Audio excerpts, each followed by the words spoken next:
Hello friends, आज हम 1861 का इंडियन काउंसिल एक्ट पर चर्चा करेंगे।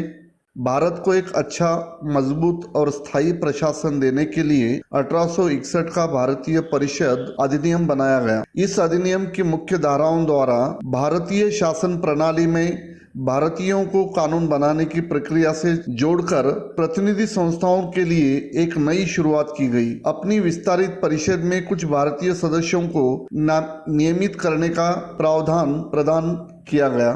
1861 का भारतीय परिषद भारत के संवैधानिक और राजनीतिक इतिहास में एक महत्वपूर्ण आधारशिला है। कार्यकारी और विधायी उद्देश्यों के लिए इसे गवर्नर जनरल की परिषद की संरचना को बदल दिया। भारतीयों को विधायी प्रक्रिया में शामिल करके प्रतिनिधि संस्थाओं के लिए एक नई शुरुआत की गई। निम्नलिखित महत्वपूर्ण बिंदु द्वारा हम भारतीय अधिनियम 1861 को समझ सकते हैं। नंबर 1, गवर्नर जनरल की कार्यकारिणी परिषद का विस्तार। नंबर 2, गवर्नर जनरल की शक्तियां। Number 3, portfolio system. Number 4, governor general की विधायी शक्तियां एवं कार्य। नंबर 5, अध्यादेश जारी करने की शक्ति। नंबर 6, प्रांतीय सरकारों से संबंधित परिवर्तन। नंबर 7, विधान परिषदों की स्थापना का प्रावधान। नंबर 8, कानून पारित करने की व्यापक शक्ति। और नंबर 9, परिषदों के गठन या नए प्रांत या लेफ्टिनेंट गवर्नर की नियुक्ति।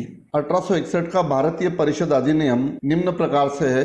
नंबर 1, गवर्नर जनरल की कार्यकारिणी परिषद का विस्तार। इस अधिनियम ने गवर्नर जनरल की कार्यपालिका परिषद में एक और 5वां सदस्य बढ़ाया जो कानूनवेत्ता या वकील होना था। अब गृह, सेना, कानून, राजस्व और वित्त के लिए 5 सदस्य थे। परिषद के 5 सदस्यों में से 3 सदस्य ऐसे होने थे जो नियुक्ति से पूर्व भारत में कम से कम 10 वर्ष तक सेवा कर चुके हो। इस अधिनियम से विधान परिषद में 3 भारतीयों को शामिल किया गया। उसमें बनारस के राजा, पटियाला के महाराजा और सर दिनकर राव। शेष 2 में से एक सदस्य स्कॉटलैंड का था और कम से कम 5 वर्ष का अनुभवी बैरिस्टर या एडवोकेट होना था। प्रधान सेनापति इस परिषद का असाधारण सदस्य नियुक्त करने की व्यवस्था की गई और उसकी नियुक्ति के अधिकार भारत सचिव को दिए गए। नंबर 2, गवर्नर जनरल की शक्तियां। गवर्नर जनरल की कार्यकारी परिषद में अधिनियम ने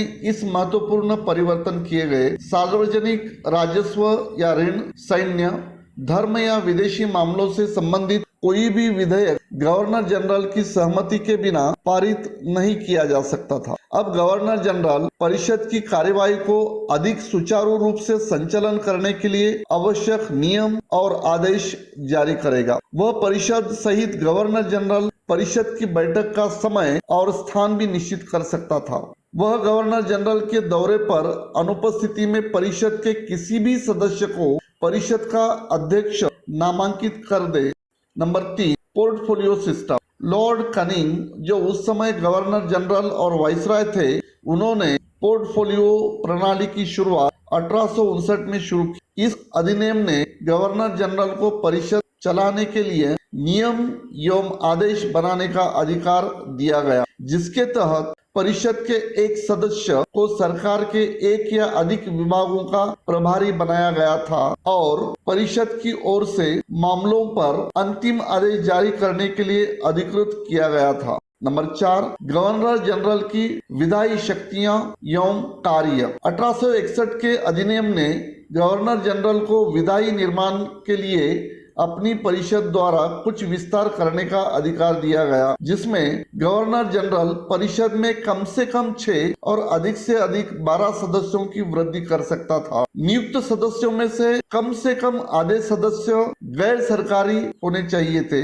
इन गैर सरकारी सदस्यों को 2 वर्ष के अवधि के लिए नियुक्त किया जाता था।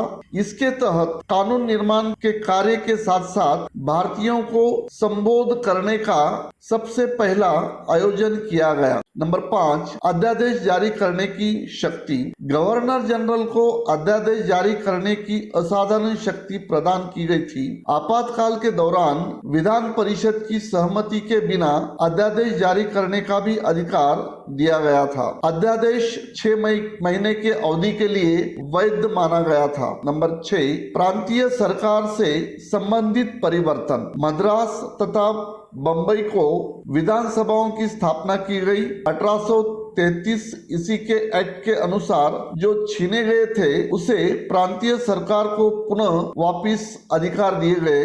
नंबर 7, विधान परिषदों की स्थापना का प्रावधान। इस अधिनियम ने 1862 में बंगाल के अन्य प्रांतों में, 1886 में उत्तर पश्चिम सीमा प्रांत में और 1897 में पंजाब और बर्मा के लिए विधान परिषदों की स्थापना का प्रावधान किया गया। नंबर 8, कानून पारित करने की व्यापक शक्ति। कलकत्ता की विधान परिषद के पास पूरे ब्रिटिश भारत के लिए कानून पारित करने की व्यापक शक्ति थी। नंबर 9, परिषदों के गठन या नए प्रांत या लेफ्टिनेंट गवर्नर की नियुक्ति। अन्य प्रांतों में विधान परिषदों के गठन का प्रावधान किया गया था। विधायी उद्देश्यों के लिए नए प्रांत भी बनाए जा सकते हैं। इसके लिए लेफ्टिनेंट गवर्नर की नियुक्ति की जा सकती थी।